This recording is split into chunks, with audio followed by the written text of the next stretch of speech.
Praga.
Indonesia Raya.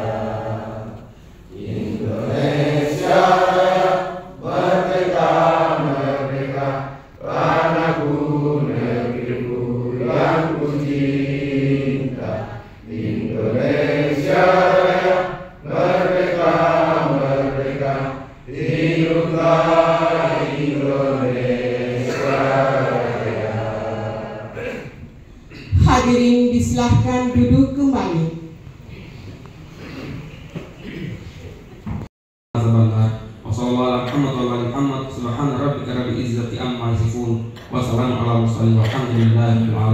Assalamualaikum warahmatullahi wabarakatuh.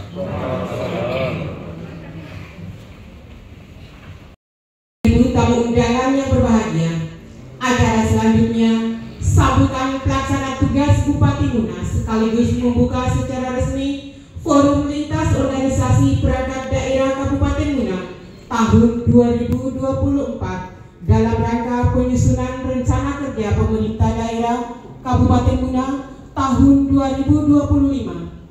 Bapak Dr. Andus Haji Bahrun MSI dengan hormat disilahkan.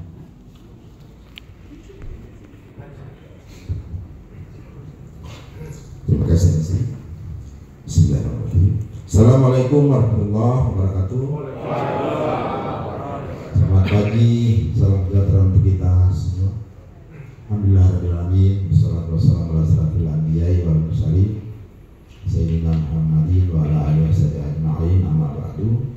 Yang saya hormati wakil Presiden tidak ada. Yang saya hormati para kepala OPD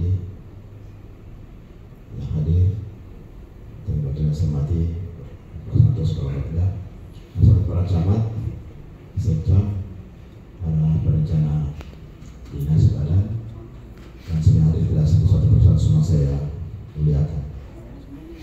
Alhamdulillah, pertama saja kita semua untuk selalu mensyukuri nikmat Allah Subhanahu wa taala atas segala nikmat yang sudah kita peroleh selama ini. Mudah-mudahan nikmat kita dilimpahkan akan di masa akan datang. Saat ini tadi kita sama-sama masa puasa Ramadan, lalu menurut versi pemerintah hari ini sudah hari ke-9. 9 untuk pemerintah. Kalau yang pemerintah 10. Kalau yang mulai hari Senin itu 10. Mulai hari ke-9. Apa yang saya lihatkan tadi Pak Kepala sudah menjelaskan tentang kegiatan ini. Saya ingin menerangkan beberapa hal. Pertama bahwa hadir perencana semua ya. Perencana hadir sendiri ya, hadir. Terima kasih. Saya sebut perencana ini karena akhir-akhir ini perencana ini menjadi penting menyiapkan media karena pegawai tidak gajian karena perencanaan salah menghitung gaji.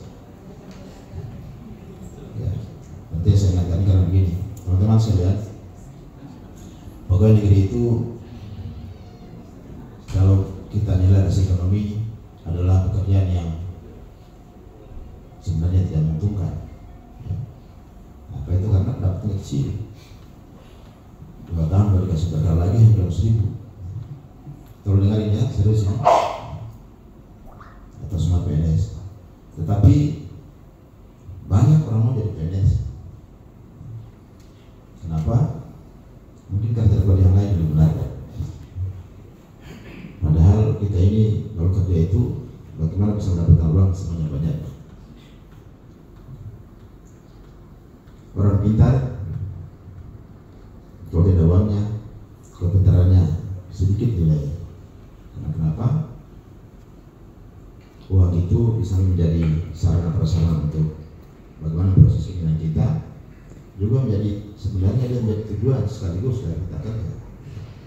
Karena dengan uang memang bukan segala-galanya, dan tanpa uang segala-galanya hampir tidak bisa berfungsi dengan baik. Ingin saya katakan, saya kira semua ini tidak apa-apa, ini yang saya katakan. Mungkin rencananya saya nggak serius hari ini karena selama ini Bapak Ibu khusus digaji itu sebenarnya Bapak Ibu tidak melaksanakan tugas yang baik. Apa itu? Karena begitu Bapak Ibu ditugaskan untuk input gaji pegawai teman-teman di kantor menjadi kaget, tidak akurat, ada yang kurang 14.000, ada yang dimasukkan tunjangan jabatan dan sistem besar ini dan bisa kita teratur.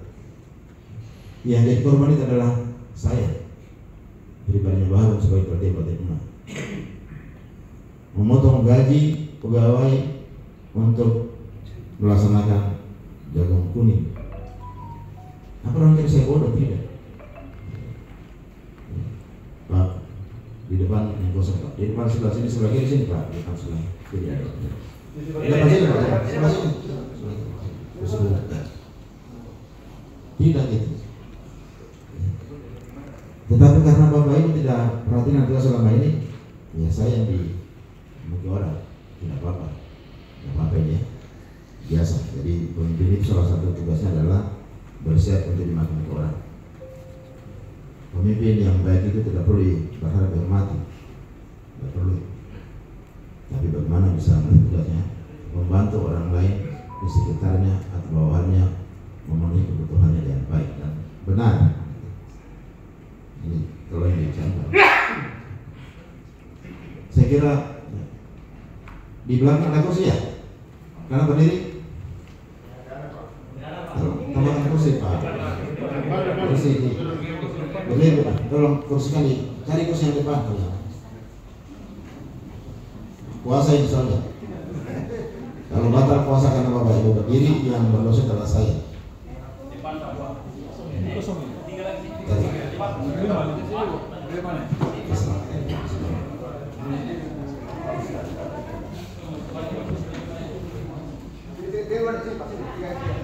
Isi ya.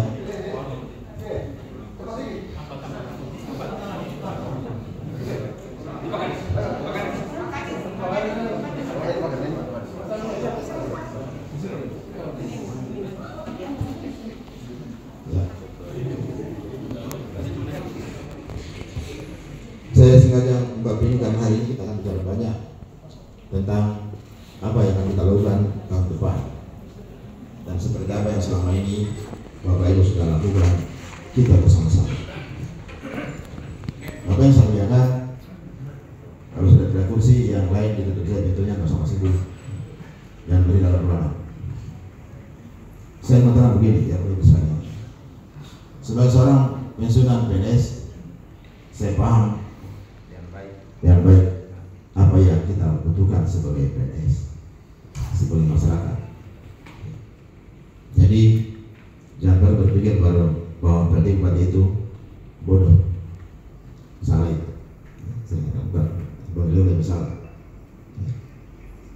Karena kenapa? Insya Allah saya tidak akan jadi wakil bupati. Apalagi hari ini jadi bupati kalau Allah melihat saya bodoh. Pemimpin itu tingkat kebodohnya tergantung dari orang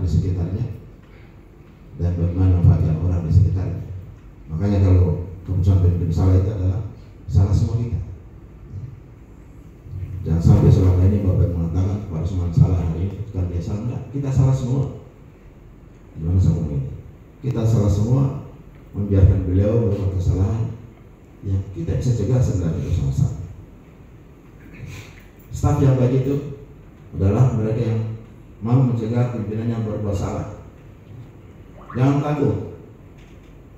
Hari ini saya sebagai bupati 1 tahun ini, kalau ada kesalahan saya sampaikan. Karena kenapa? Pemimpin itu tidak boleh salah. Karena kalau salah itu korbannya semua. Posisi hari ini karena ramai ini karena saya tiba-tiba dipaksa jadi bupati. Dan saya tahu betul bahwa selama ini kita tidak baik-baik amat. Kemarin saya baca di media sosial itu berita tentang ancaman meningkatnya kemiskinan Kabupaten Muna oleh pernyataan Kepala BPS. Ini serius. Pak SBY jadi presiden pernah mengatakan pertumbuhan ekonomi tidak ada manfaatnya. Pertumbuhan ekonomi yang tidak ada manfaatnya, minta pada 3 poin itu. Yang terakhir, kalau tidak mampu menurunkan kemiskinan. Apa artinya pertumbuhan ekonomi yang tinggi tetapi kemiskinan juga bertambah?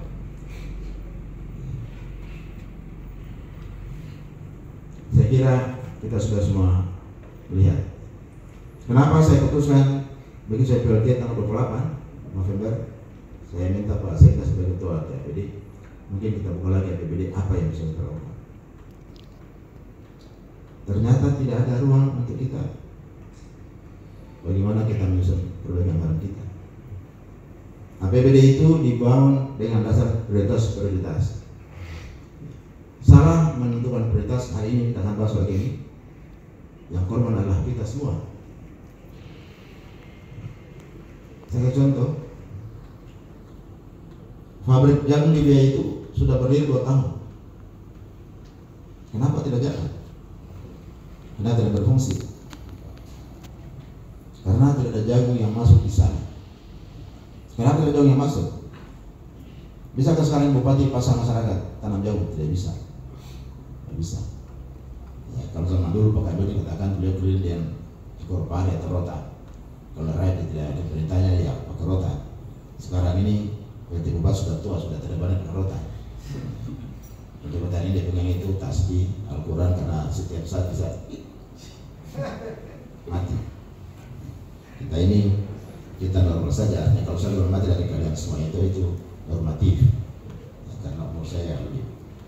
Dan kalau yang tua lebih duluan mati daripada yang muda itu normatif. Biasa itu. Yang salah kalau yang duluan mati. Tetapi saya katakan ini kita mulai sekaligus dakwah juga. Kenapa saya serius membangun jagung? Karena saya sudah belajar sejak saya masih kecil.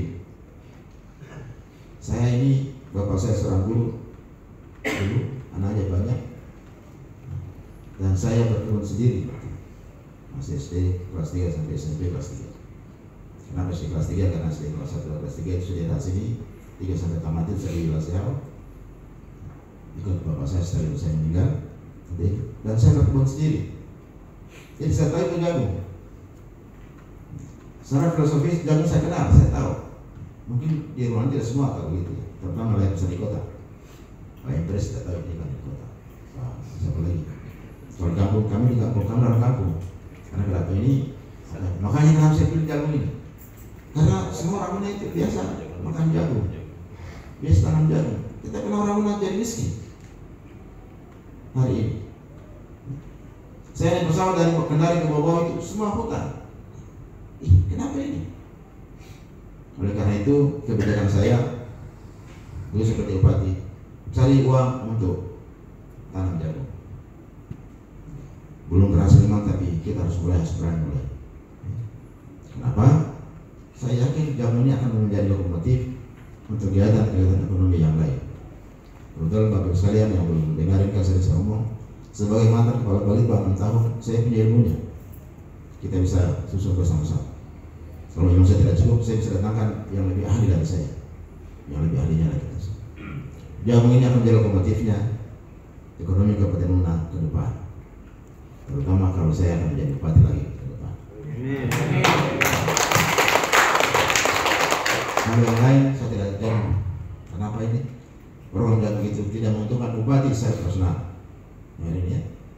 Program jagung itu dan turunannya tidak menguntungkan pribadi bupati secara personal, bupati ini. Dia bisa kaya, dia tanam jagung juga. Kalau dia 1 hektar tidak mungkin kaya. Tapi kalau sedang proyek yang lain, maka SPU ya, atau kadisan lain bisa muncul.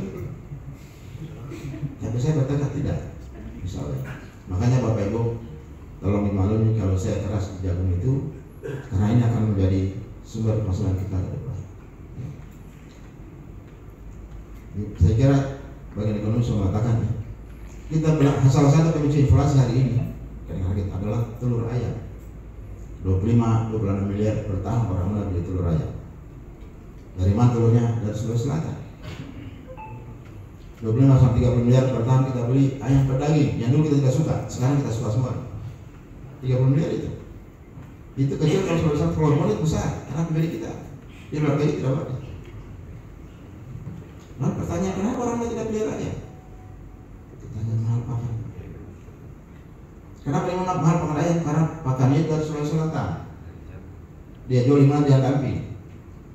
Damping kita lihat Dampingnya. Damping itu pola ekonomi yang bahasa lain itu ada boba. Ada Damping itu.